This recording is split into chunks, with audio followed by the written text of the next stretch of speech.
going on, guys? Good to be here on YouTube making some more Diablo 4 content. Today I'm talking about the Codex of Power system in Diablo 4. It's a system that allows you to imprint legendary aspects or abilities into rare items you find. This video isn't going to be very long. It's just going to talk about the basic stuff you need to know about it and where we're at so far before the game launches June 2nd if you have Digital Deluxe or Ultimate, or June 6th if you bought the standard version. So let's dig into it. Let's see what's going on with the Codex of Power.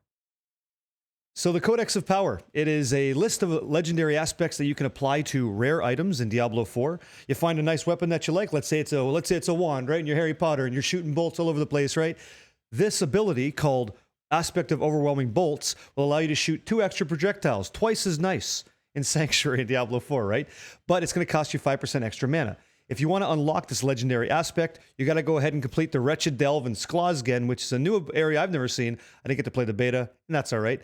But when we complete that together, you and I, we all get it. We all unlock this ability. That's the cool thing about this Codex of Power. Whenever you unlock or complete a dungeon and unlock this ability, right, it's good for you on any character on your account. So it's good for alts. It's good for leveling up other characters, which is kind of nice. So as of the time of making this video, we know of 116 legendary aspects available to us.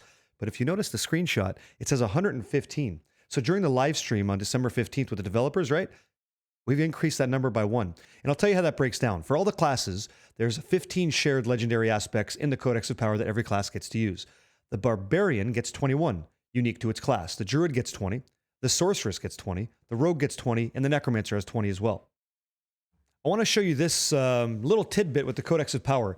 It's a great system. Completing dungeons to get legendary aspects, I think, is great. It lets me chase down certain abilities that I want to use on my character or a character you might want to use, so we can group up, play together, and complete these dungeons and get a cool reward at the end. I love that. But something important to know, and there's terms I'm going to use here. Whenever you're imprinting a legendary ability or aspect into a rare item that you find, using the Codex of Power, you're always going to roll the absolute nut low or base version of what it can roll.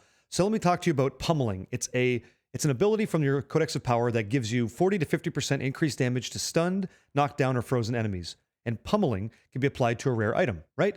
When you imprint this legendary aspect from the Codex of Power into your rare, it'll always roll 40. Think of Sunder Grand Charms in Diablo 2. You know how there's a range there?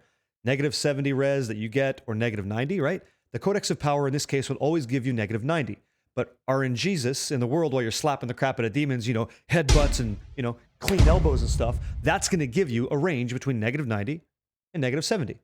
Right? That's how you get the better version of Pummeling that every class has access to. But using the Codex of Power, it'll always be 40 out of a possible 50. Have a look at this. We're talking about itemization in Diablo 4, but with respect to the Codex of Power, focus on the Awful Dominion, Rare Staff, and the Staff of Ursine Strength, which is the legendary version because it has been imprinted with a legendary aspect. And assuming this is what Pummeling is, right? You can see knockdown enemies take 46% additional damage from your attacks, right? So Pummeling in this case rolled 46 out of 50. When you're using the Codex of Power, however, it'll always roll 40. It can never roll any higher because that's the limitation using the Codex of Power. But if you find this Pummeling legendary aspect on, let's say, the Staff of Ursine Strength, it could have rolled that extra 6% up to 50, which would have been perfect. A perfect Pummeling legendary aspect roll.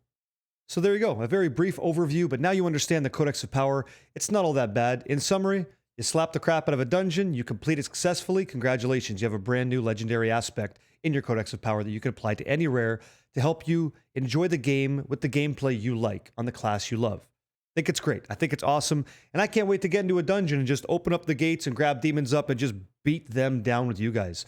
Every single time I'm live streaming this game, you guys be more than welcome to join up, hop in a dungeon, do a world boss, go after some targeted loot farming with me and my pals at any point. Come on over to twitch.tv/BarricadeTTV, and I'll happily grab demons up, break their kneecaps with you, and hopefully see that unique item drop, which is super rare, or legendary aspect that we can go ahead and extract an occultist and imbue or use in Diablo 4.